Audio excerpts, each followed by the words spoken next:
Hello बच्चों, आपका स्वागत है आपका अपने YouTube channel easy to learn पे। अगर आपने भी देखा है 450 प्लस अंक लाने का सपना, तो लेकर आ गए हैं हम कंटेंट अपना।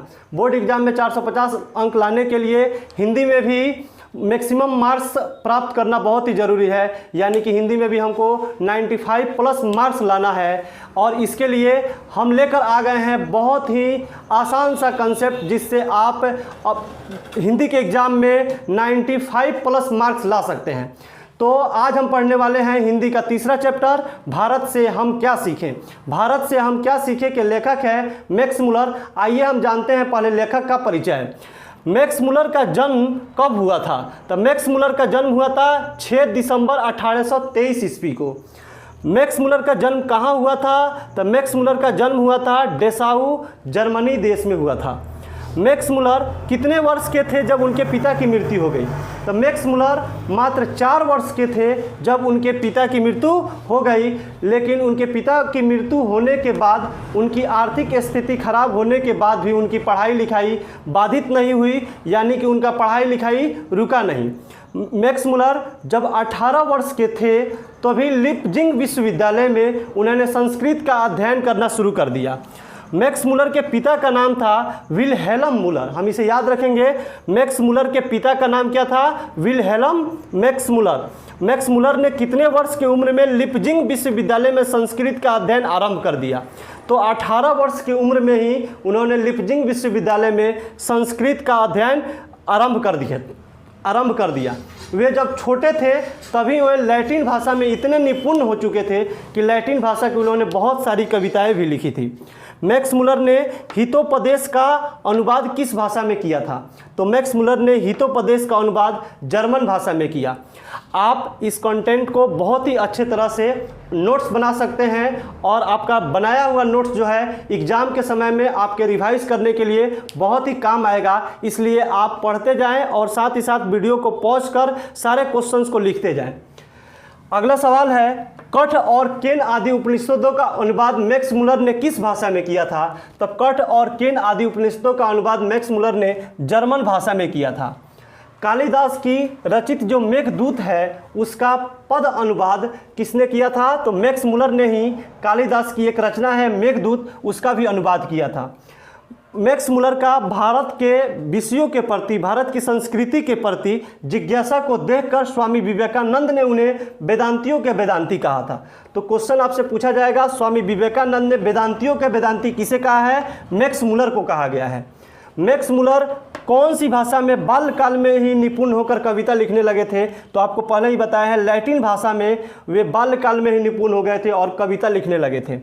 1818 ईस्वी में जर्मन की रानी विक्टोरिया द्वारा उनको संस्कृत की कुछ भाषाओं के सम्मेलन के लिए बुलाया गया, और रानी विक्टोरिया उस सम्मेलन में उनके भाषण से इतने ज़्यादा प्रभावित हुई कि वे उन्हें नाइट की उपाधि दे रही थी। लेकिन मैक्स मुलर ने उस उपाधि को बड़ा ही तुच्छ समझकर वापस कर दिया। तो यहाँ से एक क्वेश्चन पूछा जा सकता है, रानी विक्टोरिया द्वारा प्रदत्त कौन सी पदवी को मैक्स मुलर ने तुच्छ समझकर वापस कर दिया? तो कब वापस कर दिया था? तो कौन सा पदवी था? नाइट नामक पदवी था जिसे मैक्स मुलर ने वापस कर दिया था। मैक्स मुलर का निधन कब हुआ? तो मैक्स मुलर का निधन हुआ था 28 अक्टूबर 1900 ईस्वी को। याद रखेंगे, मैक्स मुलर का निधन कब हुआ? 28 अक्टूबर 1900 ईस्वी को। भारत से हम क्या सीखें क्या है? तो भारत से हम क्या सीखें एक भाषण है, जो भाषण तैयार किया गया था भारतीय सिविल सेवा हेतु चयनित युवा अंग्रेज अधिकारियों के आगमन के अवसर पर संबोधित भाषण था। तो आपसे पूछा जाएगा कि भारत से हम क्या सीखें क्या है? तो भारत से हम क्या सीखें एक प्रकार का भाषण है, जो भारतीय सिविल सेवा हेतु चयनित जो युवा अंग्रेज अधिकारी थे उनके आगमन के अवसर पर भाषण को संबोधित किया गया था। भाषण भारत से हम क्या सीखें का भाषांतरण किसने किया था? तो भाषा का भाषांतरण किया थे डॉक्टर भवानी शंकर त्रिवेदी ने। याद रखेंगे इनका नाम। किसने भाषांतरण किया था? डॉक्टर भवानी शंकर त्रिवेदी ने। भारत से हम क्या सीखे पाठ में नए सिकंदर विशेषण किसके लिए प्रयुक्त किया गया है? तो भारत से हम क्या सीखे? पाठ में नए सिकंदर का विशेषण दिया गया है। तो किसे दिया गया है? तो जो युवा अंग्रेज अधिकारी भारत आए हैं उन्हीं के लिए दिया गया है, युवा अंग्रेज अधिकारियों के लिए दिया गया है। मैक्स मुलर ने मानव सभ्यता का मूल स्रोत किसे माना है? तो मैक्स मुलर ने मानव सभ्यता के लिए जो मूल स्रोत है उसे वैदिक तत्व ज्ञान को माना है। किसे माना है? वैदिक तत्व ज्ञान को।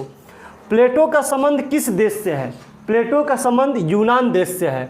बच्चों ये सारे क्वेश्चन बहुत ही इंपॉर्टेंट है, इससे बाहर आपका एक भी सवाल नहीं आने वाला है। तो आप प्लीज़ इसका नोट्स भी बनाते चलिएगा, क्योंकि ये नोट्स आपके एग्ज़ाम के समय बहुत ही हेल्प करेंगे।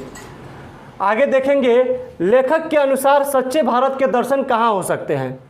मैक्स मुलर कहते हैं कि हमारे अनुसार अगर सच्चे भारत का दर्शन करना है तो आपको कलकत्ता, चेन्नई, दिल्ली जाने की ज़रूरत नहीं है। आपको जाना पड़ेगा भारत के ग्रामीण क्षेत्र हैं, वहीं पे भारत के सच्चे दर्शन हो सकते हैं। संस्कृत भाषा के साहित्य का विस्तार लगभग कितने लंबे काल तक का है? तो संस्कृत भाषा के साहित्य का विस्तार जो है लगभग 2 से 3 हज़ार वर्ष का है। कितने वर्ष का? 2 से 3 हज़ार वर्ष का। अगला है, हकर्स क्या थे? हकर्स एक वनस्पति वैज्ञानिक थे। हकर्स क्या थे? तो एक वनस्पति वैज्ञानिक थे। आगे, निर्वंश विद्या का संबंध किससे है? तो निर्वंश विद्या का संबंध मानव विज्ञान से है। आपसे बहुत ही इंपॉर्टेंट सारे क्वेश्चंस हैं। निर्वंश विद्या का संबंध किससे है? मानव विज्ञान से। आगे, वारेन हेस्टिंग्स कौन था? वारेन हेस्टिंग्स भारत का गवर्नर जनरल था। वारेन हेस्टिंग्स कौन था? भारत का गवर्नर जनरल था। भारत का एक गवर्नर जनरल एक बार बनारस घूमने आया हुआ था।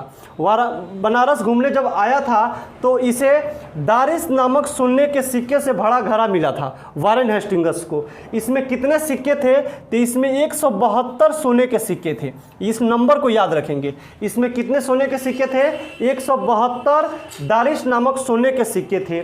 दारिस क्या होता है? तो सोने का जो प्राचीन कालीन सिक्का जो होता है उसी को हम लोग क्या कहते हैं? दारिस कहते हैं। तो इसे 172 सोने के सिक्के से भरा घड़ा मिला था। वारेन हेस्टिंग्स तो समझ चुका था कि ये बहुत ही बड़ा ऐतिहासिक वस्तु है, इसलिए इसने उपहार स्वरूप अपनी कंपनी के निदेशक को उपहार स्वरूप भेज दिया कि हमारा नाम उन कंपनी के लिए मालिकों के नज़र में बहुत ही बड़ा रहेगा। लेकिन वो कंपनी का निदेशक मालिक जो था वो उस ऐतिहासिक वस्तु का महत्व नहीं समझ पाया और उसे गलाकर कोई दूसरी वस्तु बना दिया। दैवत विज्ञान का अर्थ क्या है? तो दैवत विज्ञान का अर्थ होता है देव विज्ञान, यानी कि देवताओं से संबंधित जो जानकारी एकत्रित किया जाता है उसे ही दैवत विज्ञान कहते हैं। और इसका अर्थ क्या होता है? देव विज्ञान। किसके अध्ययन क्षेत्र में भारत के कारण नवजीवन का संचार हो चुका है? तो इसका आंसर होगा नीति कथा का अध्ययन के कारण से भारत में नवजीवन का संचार हो चुका है। मैक्स मुलर ने सर्वविध संपदा और प्राकृतिक सौंदर्य से परिपूर्ण किस देश को माना है? तो मैक्स मुलर ने सर्वविध संपदा और प्राकृतिक सौंदर्य से परिपूर्ण भारत देश को माना है। शाहनामा का रचना काल क्या है? तो शाहनामा का रचना काल है 10वीं से 11वीं सदी। मुंडा किस देश की जनजाति है? तो मुंडा भारत की जनजाति है। भारत की प्राचीनतम भाषा कौन सी है? तो भारत की प्राचीनतम भाषा कौन सी है? संस्कृत की है। अपितु संस्कृत जो है पूरे विश्व में भी सबसे प्राचीनतम भाषा है। पुरानी स्लावोनिक भाषा में चूहे को क्या कहते हैं? तो पुरानी स्लावोनिक भाषा में चूहे को माइस कहा जाता है। आप इन सारे क्वेश्चंस को अच्छे से लिखेंगे और इनका बहुत ही अच्छे से नोट्स भी बनाएंगे। ये सारे क्वेश्चंस आपके बोर्ड एग्जाम के लिए बहुत ही इंपॉर्टेंट है। इससे बाहर एक भी क्वेश्चन आने वाला नहीं है, बस सारे क्वेश्चंस को आप याद रखें। संस्कृत का अग्नि शब्द लैटिन में किस रूप में मिलता है? तो संस्कृत का अग्नि शब्द जो है लैटिन भाषा में इग्निस के रूप में मिलता है। किसके रूप में मिलता है? इग्निस के रूप में। प्रयत्न मानव का क्या अर्थ है? तो प्रत्न मानव का अर्थ जो होता है प्राचीन मानव होता है। प्रत्न मानव का अर्थ क्या होता है? प्राचीन मानव। सर विलियम जोन्स ने भारत की यात्रा कब की? बहुत ही important question. Sir William Jones ने भारत की यात्रा कब की थी? तो 1783 ईस्वी में की थी। कब की थी? 1783 ईस्वी में। प्राच्य का अर्थ क्या है? किसका अर्थ? प्राच्य का अर्थ क्या है? तो प्राच्य का अर्थ होता है पूर्वी। याद रखेंगे, प्राच्य का अर्थ क्या होता है? पूर्वी। दक्षिण भारत में जो द्रविड़ भाषा परिवार है उसकी कौन सी भाषा सबसे प्राचीन है? तो हमारे दक्षिण भारत में रहने वाला जो द्रविड़ भाषा परिवार है उसकी सबसे प्राचीन भाषा कौन सी है? तो उसकी प्राचीन भाषा तमिल है। सबसे प्राचीन भाषा कौन सी है? तमिल है। मानव मस्तिष्क की उत्कृष्टतम उपलब्धियों का सर्वप्रथम साक्षात्कार किस देश ने किया था? तो मानव मस्तिष्क की उत्कृष्टतम उपलब्धियों का सर्वप्रथम साक्षात्कार किसने किया? भारत देश ने किया है।